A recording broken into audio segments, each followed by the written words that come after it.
I think The Sinking City 2 is a pretty good survival horror game. And weirdly enough, that's also kind of my biggest problem with it. Because I really liked the original Sinking City. It was janky, it was rough, sometimes it even felt like the entire game was being held together by duct tape. But it was weird. It had this raw, unpleasant quality to it that worked incredibly well for a low-craftian horror game. Oakland felt like a city that was genuinely falling apart. You would take your boat through flooded streets, stumble into some horrible little mystery, enter buildings you probably shouldn't enter, and slowly piece together what the hell was happening. It wasn't always elegant, but it had an identity. The Sinking City 2, on the other hand, is a very different game. Frogwares has essentially taken this Sinking City, stripped away most of its detective and open world elements, and rebuilt it as a modern survival horror game. And after spending about 12 hours with it and finishing the entire thing, yeah, that's exactly what this is. A blend of modern Resident Evil and Dead Space with some Lovecraftian horror sprinkled on top. And depending on what you wanted from a Sinking City sequel, that sentence is either going to make you very excited or slightly worried. The biggest change is immediately obvious. The Sinking City 2 is no longer an open world game. Instead, the game is divided into chapters, with each chapter taking place on its own separate map. Once you leave one of these areas, you can't simply travel back whenever you want. So it's a good idea to completely explore an area before you leave, just so you know if you play the game. If there's a suspicious door you haven't opened, a corridor you haven't checked, or some corner of the map you haven't visited yet, do it before progressing, because you might not get another opportunity. I'm saying might not, but no, you don't get another opportunity. And personally, this is one area where I definitely prefer the original game. There is something really cool about having an entire city to explore. You could take your boat around Oakland, visit different locations, look for secrets and collectibles, investigate side cases, or just wander around. The Sinking City 2 is considerably more curated. The game points you toward your next objective while occasionally giving you something off the beaten path to investigate. And that's about it. There aren't really proper side cases anymore. I think I encountered maybe one or two things during my entire playthrough that I would describe as side quests. So if the detective fantasy was your favorite part of the first game, you should probably know what you're getting into. The original Sinking City was an investigation game with survival horror elements, but the Sinking City 2 is a survival horror game with some investigation elements, and it's really some investigation. There's just a little here. But there's a trade-off here, because while I prefer the structure of the original game, the individual maps in the Sinking City are actually really well designed. This is probably one of the strongest parts of the game. The levels are dense. You've got narrow corridors, locked doors, shortcuts, little interconnected paths, optional rooms, and plenty of reasons to explore. There's backtracking, but it's generally the good kind of backtracking. You will remember a door you couldn't open earlier, so eventually you find the right key or tool and come back and usually get something worthwhile for your trouble. Maybe it's a talent point, maybe it's a weapon part, an inventory upgrade. And inventory upgrades in survival horror games, as you know, are pretty crucial for progression. You give me 2 extra inventory slots and suddenly I feel like I've accomplished something with my life. The map system also feels very modern Resident Evil. It's easy to understand, easy to navigate, and works well with the interconnected level design. Just like the modern Resident Evil games, the map shows you if you completely explored it, if you left something there, if you still have something to collect. And that comparison extends to most of the game, actually. It's very much like modern Resident Evil games in a good way. They're not like copying anything. They are just taking whatever works for quality of life purposes. You have limited inventory space, which can be expanded by finding additional pouches. You collect resources and use them to craft ammunition and medical supplies. You find weapon parts and use those to upgrade your guns. It's all pretty standard survival horror stuff nowadays. But it's standard survival horror stuff done well. I'm not talking about a shameless copycat situation here. They took what worked in those other modern survival horror games of today and adapted them to this Sinking City 2. It works well. Weapon upgrades in particular feel meaningful enough that finding a weapon part is genuinely exciting. And then you got talents. Talents are basically your character upgrades, things like faster reload speed, increased melee damage, and various other modifiers. They're useful, although I wouldn't call them essential.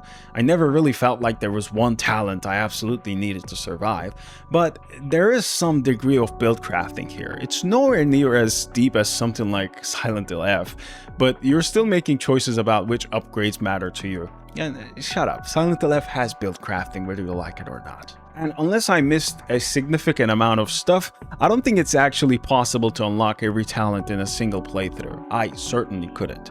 Talent points can either be found while exploring or earned through the investigation system,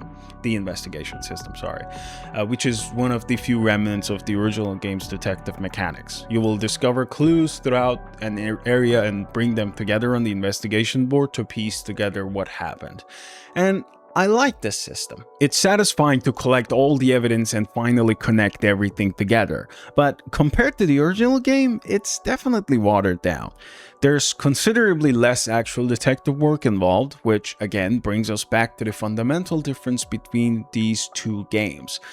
Frogwares didn't make another detective game here, just like Sherlock Holmes or Sinking City.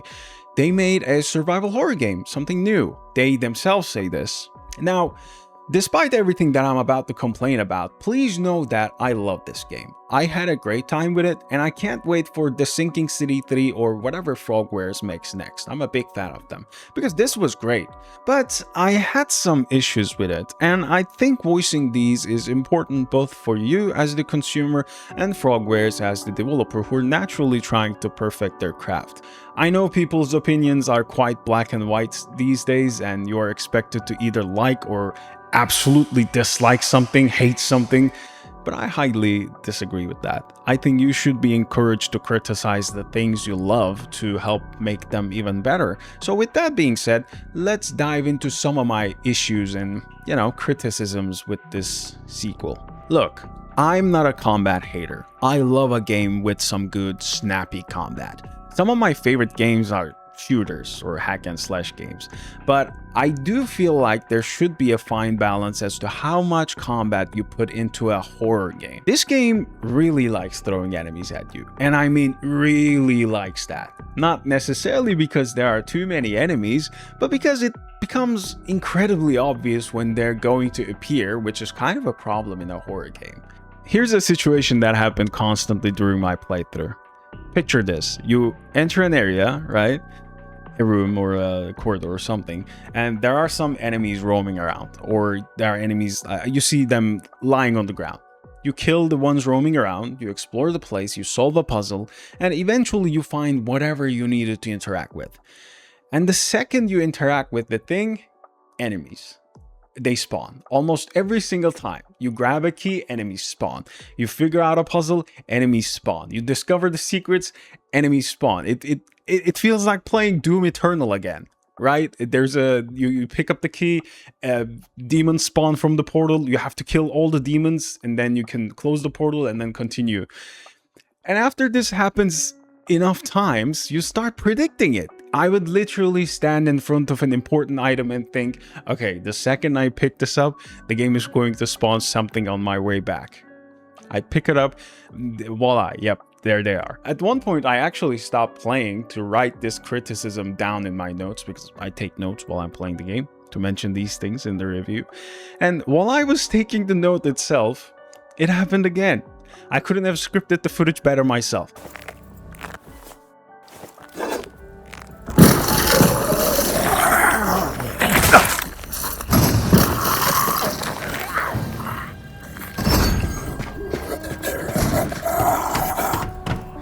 And this is a problem because horror needs rhythm, right? That's essential for horror. You need comfort, pressure, comfort, pressure. Let me breathe. Let me lower my guard. Let me convince myself that maybe this hallway is safe for once. Then fuck with me. Because if the entire game is pressure, then eventually there is no pressure. if you put a monster behind every corner, I'm going to start expecting monsters behind every corner. And if you spawn enemies every time I pick up an important item, eventually picking up important items stops making me nervous. I already know what's coming. The suspense is gone. I know as soon as I pick this item, you're gonna throw fucking 50 enemies at my face. And I don't know. I don't think that works in a horror game. You gotta let the player breathe a little. You gotta let the player get comfortable and then boom, scare them again. That's how horror should work. Eventually this caused another problem, right? I stopped killing things. It's not like the game was too difficult, but it's because I realized, why would I, right? Why am I wasting shotgun shells, healing items, and crafting materials clearing this building when I know damn well the game might spawn another group of enemies here 5 minutes later? So I started running past them, which you can and you should in a survival horror game sometimes. But I did it very often, and it worked. Once you realize how scripted some of these encounters are, there's considerably less incentive to actually engage with them. And this gets even worse towards the end of the game, because eventually the Sinking City 2 starts throwing straight up arena fights at you, just like I said, Doom Eternal. Doors lock on you, enemies appear, and you're not allowed to continue until everything on the screen is dead. And I really don't like this in a horror game, especially a Lovecraftian horror game. I don't want to overcome incomprehensible cosmic terror by successfully completing Wave 3. That's just not why I'm here. Enemy variety is also, I guess, fine. There are basically 5 different enemy types throughout the game, and even then, one of those is essentially a variation of another. I wouldn't say this is a massive problem, because these were pretty much in the first game too, except the Slither, I guess. The game isn't particularly long, so there's enough variety to get you through the roughly 12-hour campaign, but 1 or 2 additional enemy types definitely would have helped, especially considering how combat heavy the game becomes. There are also only 2 proper boss fights, and unfortunately neither of them is particularly interesting. There are strategies you're supposed to follow, but they're not especially deep, right? They mostly become DPS and aim checks once you understand the gimmick. And visually, I wasn't particularly impressed either. They don't really look eldritch to me, right? They look more like regular aliens from, regular sci-fi. And I know that sounds like I'm splitting hairs here, but I think there's a pretty important distinction there, because that's actually something I felt throughout most of the game. The Sinking City 2 is a much prettier game than its predecessor, and somehow I think that hurts it. The original Sinking City had this rawness to it, right? It was a raw game. Maybe some of that was intentional, maybe some of it was the budget, maybe some of it was just straight up jank, right? I don't know. But whatever that reason was, it worked. Oakland felt diseased, right? It felt dull, it felt bleak, it felt miserable. It felt like something had fundamentally gone wrong with that reality. It sucked to be in that city in a good way. And there was something genuinely uncomfortable about just walking around, Arkham, on the other hand, in the Sinking City 2, feels much more designed, right? Deliberate. It's brighter, more colorful, more visually appealing.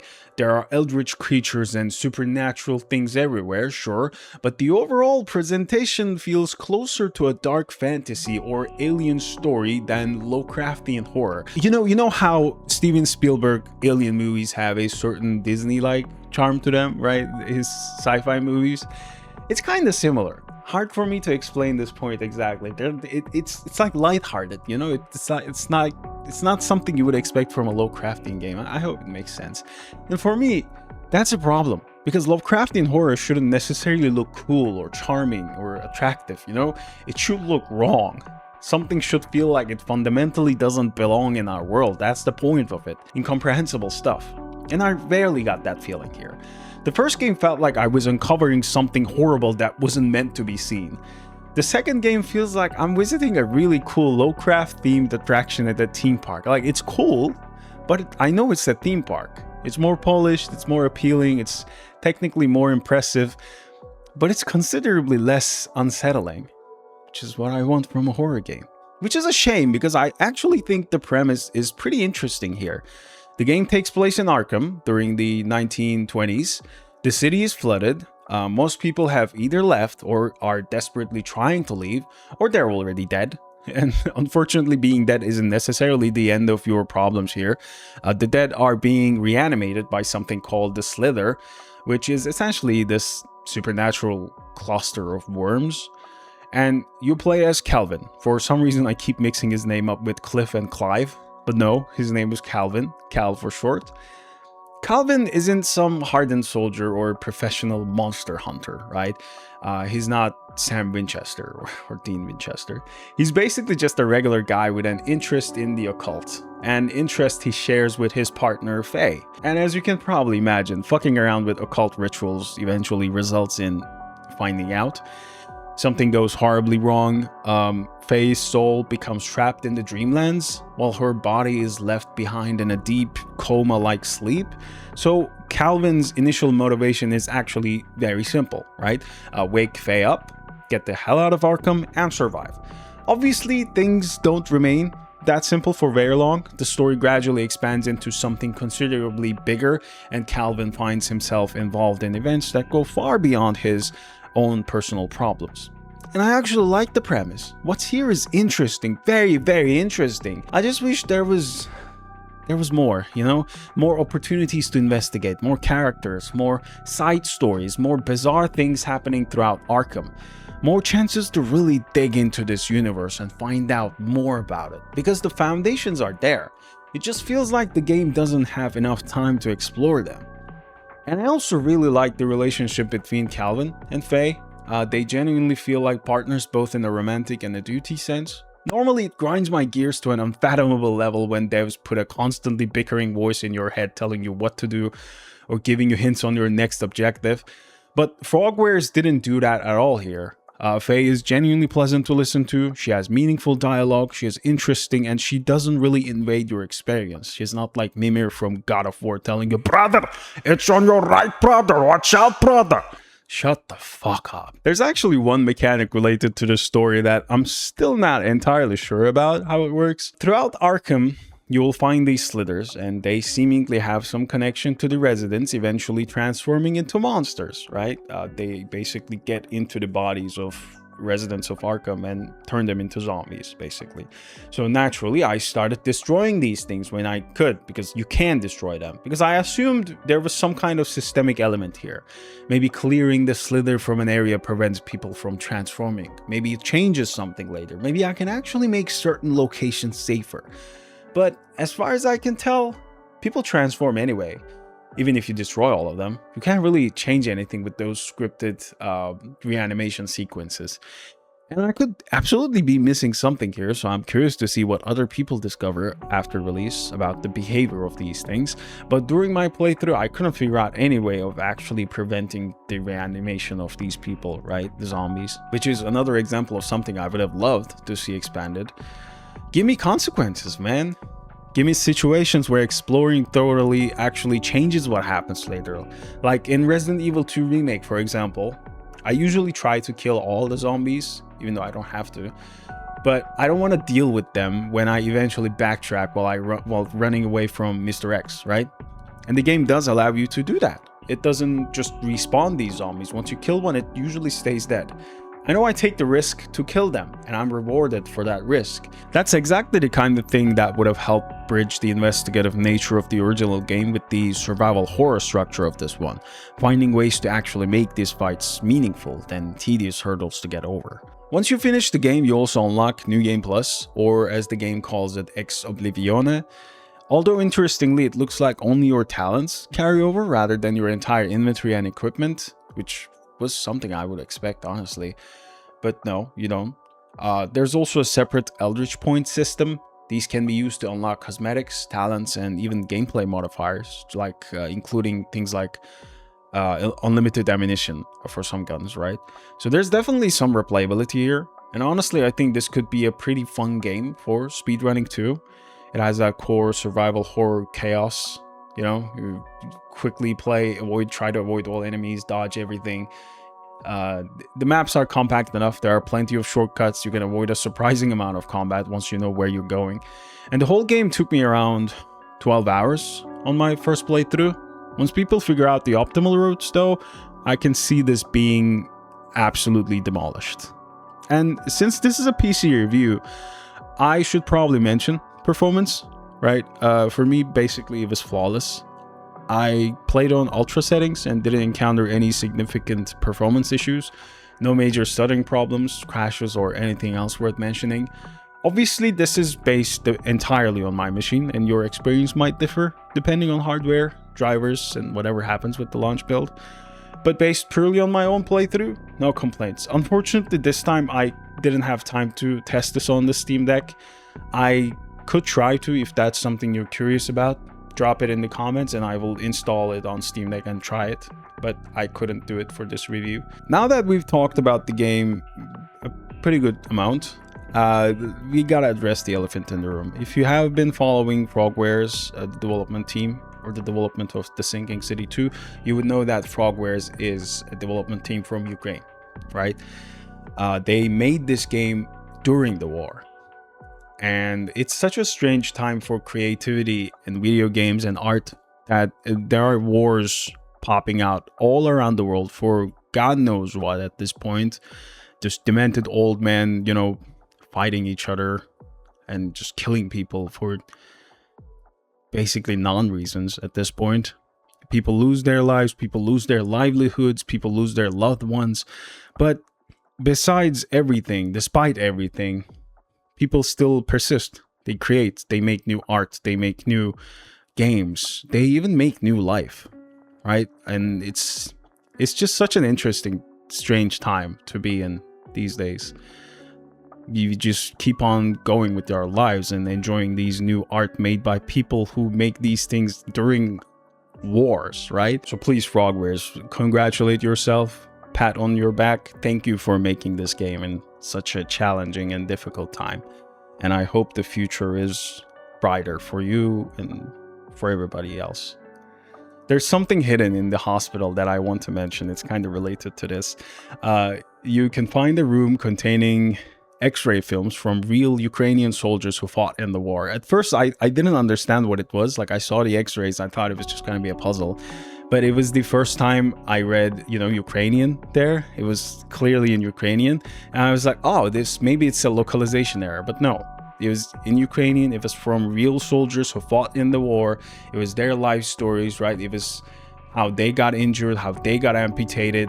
You know, it was raw to see. And they put that there in a way that it breaks the fourth wall, but does it in a pretty gracious way. And I appreciate that. I thought it was a good way of showing their respect to these people who sacrificed their lives or livelihoods during this war, and, you know, to pay their respects to these people. And I thought it was a good way of doing that. And don't get me wrong, I don't bring these up because I think the game should somehow be immune to criticism. It shouldn't. If something doesn't work, it doesn't work, and the dev team would agree with me on that.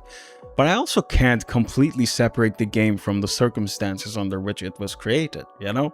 People made this game while their country was being invaded. And whatever criticisms I have of The Sinking City 2, I have an enormous amount of respect for the fact that they managed to make the thing at all. I genuinely hope the next game Frogwares makes is developed under much better circumstances, because there's clearly very, very good talent here. Now, should you play The Sinking City 2? The question that you've been waiting for. The Sinking City 2 is indeed a survival horror game. Very much so. Frogwares has stripped away most of the investigative and detective mechanics of the original and turned the sequel into a much more focused, much more hectic action survival horror game. And whether that's good or bad is probably going to depend entirely on what you thought about the first game. If you found The Sinking City, the original, too janky, too slow, or didn't care about driving around solving side cases, you might actually like this one considerably more, especially if you're a fan of the modern Resident Evil remakes, the Silent Hill 2 remake, or Dead Space, right? Because that's the audience I think this game is really going after. My first playthrough took around 12 hours, like I said, There's New Game Plus, there's a progression system that doesn't let you immediately unlock everything, there are modifiers to mess around with, there's exploration, and I think there's some genuine speedrunning potential here. The Sinking City 2 is unquestionably the more polished game compared to the original one. It's mechanically better, the combat is better, the level design is tighter, the progression systems are better, it performs better. And as a traditional survival horror game, it's probably more immediately accessible. But the original Sinking City had something this game doesn't, man. It was strange, you know, it was uncomfortable, it was messy. It felt like a detective story taking place inside a world that was, you know, slowly losing its fucking mind. And I miss that. I miss that about it. The Sinking City 2 is a good survival horror game. I just wish it was a slightly weirder one, because when you're making a game about unknowable cosmic horrors that exist beyond the limits of human comprehension, maybe being a little fucked up isn't such a bad thing. Something to think about. But that's it. Thank you for watching. I hope you enjoyed this review. I have received a game key from Frogwares. Thank you, Frogwares. I appreciate it. I don't usually get game keys for reviews. They don't send me review keys. They sometimes send me to play them on stream, but I usually explicitly ask for early keys so I can review them in time and, you know, post them in time for release, and I rarely get that opportunity. So thank you, Frogwares, for blessing me with this key. And because it's such a rare occurrence, I try to make these reviews count.